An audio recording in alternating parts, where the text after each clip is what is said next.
I hope that's fully worked. I hope that's locked everybody in. Hello there, amazing viewers and subscribers. Welcome to Paul Who Reviews Doctor Who Season 41, Series 2, Series 15, aka Episode 2, Links. Now, there's some things I want to say about this review. I did enjoy the episode. I mean, I can't help but smile. I've only watched it twice. I watched it this morning, and of course I watched it on the broadcast to try and get the viewing figures up a bit. And, okay, so there's some stuff I enjoyed, there's some stuff I absolutely loved, and now are a couple of teeny little bits of things I didn't quite enjoy, which I'll talk about in the review. And I noticed there's a load of callbacks and stuff as well, like to bits of pieces of music, which I will talk about when it comes to it. So, what can I say about this episode? I love the setting in 1952. I love when Mr. Ring-a-Ding basically comes through the cinema. Are you ready? Because here I come. I found that so funny. Absolutely so flipping funny. That made me chuckle. I love the bit where he comes to life as well because of the Pantheon of God basically coming through the sunlight, being reflected off a spoon straight into the projector. And of course going straight onto the screen where Mr. Ring-a-Ding comes to life. I really enjoyed that bit. I love the bit with the cinemas as well. I love the fact everybody vanishes and they kind of get stuck into little video clips. A bit like Fear Her, but I've done it in so much of a better way. Because in Fear Her, they came like drawings, where in this one, they basically become like part of video clips. They get stuck in each frame, all 15 people in the cinema. The sound effects in the cinema are really good as well. I love when you kind of got that somebody like eating popcorn and the sound of that as well. That was actually done quite well. I have watched Doctor Who Unleashed, and I know basically the person that does that, like Seth MacFarlane or Seth, something like that, and he talks about it. So I really enjoyed the opening bit. That was proper Doctor Who, by the way. That was a proper cold-hearted Doctor Who opening. Everyone enjoying themselves, watching a film, and then of course one of them comes to life and basically we think he kills them because he literally puts his hands like that and he literally lifts his hands off, go, here I come. I love the American accent in this episode. Now, it's so much better than basically the Rosa episode, because in Rosa episode, some of the accents I felt were a bit... Now, I live in the UK. I don't know what American people sound like, but I have got American friends, and they even pointed that out to me about some of the issues they had with some episodes and stuff like in the past, and like in the gunfighters and stuff. So I do get why they do get annoyed, but I think this one did it quite well. Personally, I think it did it quite well. I'm not 100% certain if I'm right or wrong. Then, of course, we go into the title sequence, and I just love those titles. Absolutely, I just love those flipping good titles. I love the title sequence for the modern era, for basically the Disney era. I love when we get into the TARDIS shot and you've got the Doctor building that kind of gizmo machine to try and get the TARDIS to 2020, well, to the 24th of May. Sorry, 2025. I absolutely love that bit when you got the Doctor and Belinda talking. Now, I want to talk a bit about their kind of funny, like, sort of connection, their, like, relationship, because Belinda is actually there because she doesn't want to be there. So she wants the Doctor to kind of take her home, which is something a bit like Tegan, as I said in the previous review, that she's very much like a modern version of Tegan, because Tegan wanted to do that in season 19. She just wanted to get home and get to her job, where Belinda wants to get home and basically become a doctor and basically go and see her parents and stuff. Now, in that TARDIS scene at the beginning, well, after the title sequence, I noticed they played Amy's theme from season 31, aka series 5. I was like, I recognise this theme. And then when I heard it again, I was like, this is Amy's theme. This is Amy's theme. I recognise that piece of music. So I love the fact how, like, echoes of different eras of music are being poured into this episode. And I'm there clicking with it. Like, I know this theme. This is Amy Pond's theme from series 5, aka season 31. And I absolutely did enjoy it. Also, in the TARDIS scene, there is a scene where we got the Doctor's darker theme playing, where if you got the Doctor and Belinda in the TARDIS from Dot and Bubble. I was like, that's the 15th Doctor scene from Dot and Bubble we heard from last year.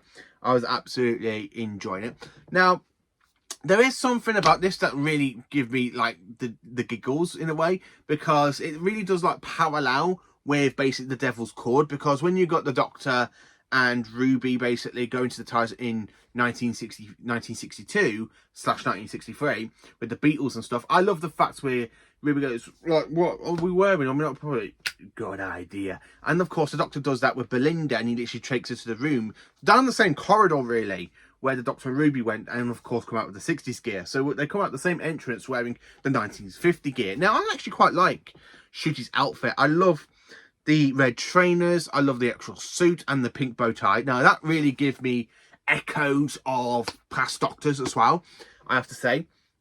There's a scene where the Doctor basically acts like his proper self, and I can actually see, like Patrick Troughton's Doctor, or I can see a little bit Tom Baker doing it, where he's there trying to talk Belinda into going to investigate. He's like, oh, come on, there's a haunted house there, like a haunted house, come on, let me go and investigate. I want to go investigate. I don't want to take you home just yet. I want to go and investigate. I just love how the Doctor's like that. He just wants to go and investigate, which really gives me, like, Patrick Troughton vibes, because Patrick Troughton's Doctor kind of wanted to investigate, find out what's going on, work out what to do, and go to stop it. And I really got, like, past Doctor vibes from Ncuti in that scene where he's there literally trying to talk Belinda. Come on, let's go and investigate like that. I really love that bit. That really has the fantastic, it's very much like the Doctor. I can actually see Ncuti doing that.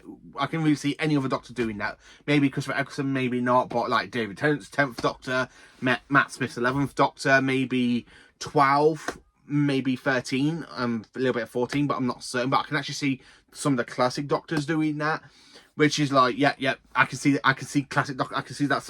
It's like, yeah, I can see that. That's pretty cool. That is actually pretty cool, and I really did enjoy it. So when the Doctor and Belinda go into the museum, and of course they come across Lynx, and there's a cartoon, and the Doctor goes, that's a real cartoon. I like how the Doctor's there literally looking at it, he's there thinking, and then of course Lynx says something, and the switch from the Doctor where he's literally loving it, he literally just clicks, and sloop, and the Doctor realises he's in this serious situation. So as he's there backing away with Belinda, they're there like talking, and I really love the fact where he literally goes, like, I am the god of light, and I was like, another pantheon of god, aka a harbinger. So I love how we are having another god straight away, like 2 episodes since Sutekh was killed. So 2 episodes since Sutekh was killed, we literally go back, and of course we meet another god, the god of light from the pantheon, which means we've only got a few more pantheons, like the Trickster to make a reappearance, the Mara as well, and there's another one, I can't remember what the other one is, because there's the Toymaker, there's Maestro, Sutekh, the god of death, now we just met the god of light, and of course there's just, I think, the god of tricks, aka the Trickster, and the Mara left. So there's literally 2 main gods of the pantheon to make a return, and hopefully the Black Guardian as well. So I absolutely did love that as well. Now I love the callbacks as well to basically like the Toymaker, Maestro, and Sutekh, and that basically because 2 out of the 3 gods that is mentioned in this episode, one of them is dead, which is Sutekh, because Sutekh kind of got killed in the time vortex. So I like the fact how he called back and he goes, you even killed the god of death. I absolutely love that scene as well. I love the bit where literally the Doctor clicks and you kind of got that laugh. Don't make me laugh. That ha ha ha ha ha. I absolutely love that. That was a really good callback as well. I was like, okay, yeah. I'm there thinking, yeah, you know what? I don't care what people say about that laugh. I know some people hated it in the last couple of years, but I actually quite enjoy it. It always makes me laugh, and as soon as I hear that, I know it's one of the gods, and I'm just like, yeah. The soundtrack, so all the music in this episode, I don't care, like the callback to basically Amy Pond. There's a little bit where they play the 11th Doctor's theme from The Big Bang, where he's there in the Pandora and he's there doing that big speech to Amy. They reused the music here, which was absolutely flipping good. I absolutely love that. It's when the Doctor's talking to the fans. He literally comes out of the screen after they basically gets turned into a cartoon, and then of course he literally pops out and he's there talking to the fans. I love how they've actually added on some of the shelving, because I literally had to pause it on frame the first time, and I noticed some of the collection sets, because I noticed season 9, season 2, season 20. I was like, I got them. Yeah, I looked at my collection. I'm like, hang on. The one with the scarf, I'm like, that's a bit like me. And then, of course, when they said, oh, the favourite bit is Blink. And I like how Shooty goes, what about the goblins? What about space babies? What about when I stood on a mine? Or the Beatles? Nope, Blink is the best episode. I'm sorry, but if that was me, I wouldn't say Blink is the best episode. I mean, there are so many other great episodes from Classic Who that are so much better than some of the stuff from Modern Who. I was like, how can I say that? How can they say that? Earthshock, for example. Genesis of the Daleks, some of the best stories there. The Case of Androzani, the talents of Wing Chiang. So many great stories there. But no, they don't mention that. They had to go and mention bloody Blink. Right, that's the only bit I'm like, yeah, I don't care for the fans. The fan bit was like, yeah, okay, I actually quite like this. It's literally breaking the fourth wall, a bit like Deadpool, where Deadpool breaks the fourth wall, Mrs. Flood breaks the fourth wall, so we do kind of break the fourth wall in this bit. And I was like, yeah, I actually quite enjoyed it. I really did enjoy it. But the fan meeting, nope. I mean, the bit that annoyed me is when they all said, oh, Blink is the best episode. I'm like sitting here going, what? I'm like, what? My eye is twitching with anger because they said, they didn't mention any of the classic stories. They had to mention Blink. Oh, God, why? Ugh. If you're going to put fans in a Doctor Who as a breaking the fourth wall, mention Classic Who, Russell. Not modern. Classic. That is the only bit that actually bugged me from the episode. So then, of course, they do go back. They stop the basically. I love the bit where Mr. Ringading basically captures the Doctor using the bits of film, and of course trying to take the Doctor's regeneration energy so he could build himself a new body. And of course, basically, it's down to Belinda to save the day. She goes and gets the matches from the caretaker. And he literally goes, right, let me set all the films on fire. They explodes up, and of course, he gets the sunlight. And of course, he does go into space, Mr. Ringading, the god of light. And then, of course, he just vanishes. So the ending, it feels a little bit rushed. But then, of course, you've got the Doctor and Belinda literally going outside, and they see him literally fly off to space. I like the bit with the museum where everybody came back. So it's another one of those moments. Everybody lives, Rose. Just this once. Everybody lives. So everybody lives. So it's like, yeah, you know what? I quite like this. So there ain't really much death total. I think there should have been. But once in an occasion, everybody lives. Like the Ninth Doctor says. So yeah, I really did enjoy it. And then, of course, out from nowhere, as I was watching this episode, Mrs. Flood pops up and she's there talking to him outside the cinema, and she goes, hey, you want to see this? And of course, the watches the tightest demon to the rest, and she goes, it's not very rare, only on to the 24th of May. And I'm there thinking, what has she got planned? I can't my theories about Mrs. Flood from over the last year are really making my mind blown open, because I've got so many theories. It's like trying to me to think, is she the Irani? Is she another version of the Master in a female form? Because there's little bits and stuff that really echoes to me like she's a Time Lord. Maybe she, but then when I think about it, maybe she could be the Black Guardian. I'm not just thinking it could be the Black Guardian.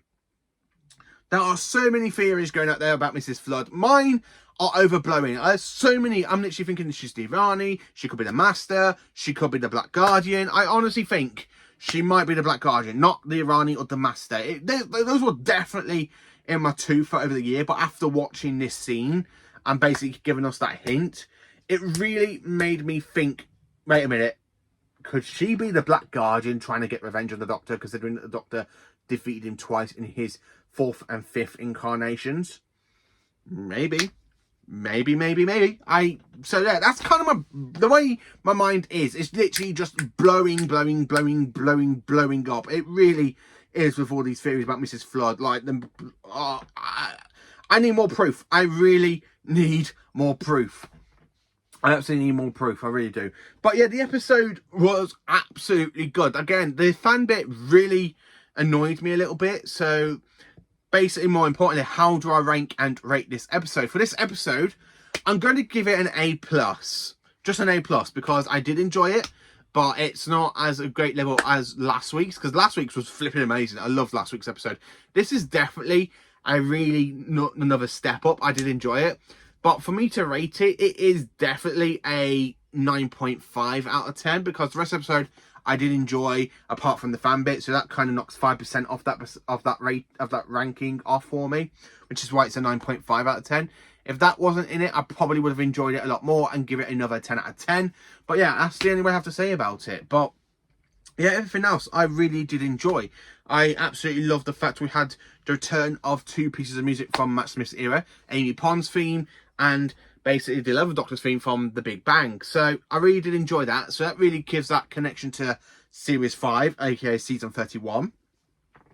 So yeah, I really did enjoy it. It is such a great episode. Honestly, if you haven't seen it, I highly recommend for you to go and watch it, because it was absolutely amazing. Just absolutely flipping amazing. I really did enjoy it. And the fact, literally, I've got all my notes on my laptop here as I was watching it. I was typing it this morning and I had to re-go over the notes while I was giving it a rewatch at the time it's being broadcast. I'm like, yep. I'm enjoying it. I'm actually enjoying it.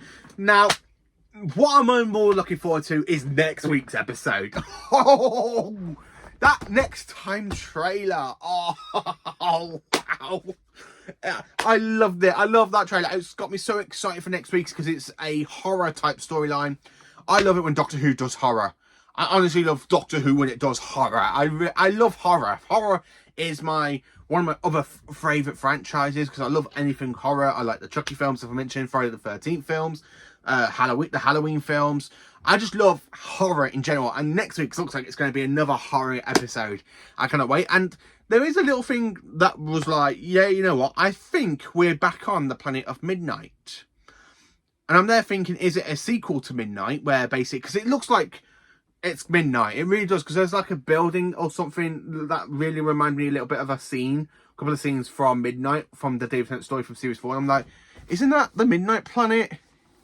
And I was like, I'm not certain. And then, of course, when they showed it and I watched it again, I'm like, must be definitely the Midnight planet. So I'm really excited for next week's episode, because I really did enjoy Midnight. It's not one of my favourite episodes, but I have to give it a rewatch before next week, just so I can get into that urge. And that will probably be next Friday episode for me to rewatch before I watch next Saturday's episode of Doctor Who. Just rewatch Midnight and then go straight into next week's episode. I am really excited for it. I'm hoping it's the sequel. I really am hoping it's the one that is the sequel. But yeah, I really did enjoy it. So let me know in the comments, what did you enjoy from Doctor Who Links? Is it an episode you fully enjoyed? Is it an episode that you didn't enjoy? I'm sorry if I've gone on too much, because I did enjoy the episode. The fan bit really bugged the hell out of me. Like the whole line where one of them said R.I.P. Doctor Who. It's just like, grow the hell up. It really bugs me when people do that. I've seen it all over Facebook. Doctor Who's dead. Doctor Who's been dead since 2017. It's like, grow up. Really, just grow up. Those type of fans just absolutely bug me. Can we not just enjoy Doctor Who for what it is? Yeah, okay, we kind of stepped away from what it was. No, we've kind of gone into this new era. Can we not just enjoy what it is? Just be grateful Doctor Who's still on our screens, because there are so many other crap TV shows out there that are being broadcast, and Doctor Who's not one of them. That's the one thing I have to say about it. But yeah, I actually did enjoy it. Let me know. Please do like, subscribe, and share. Enjoy from awesome Doctor Who content.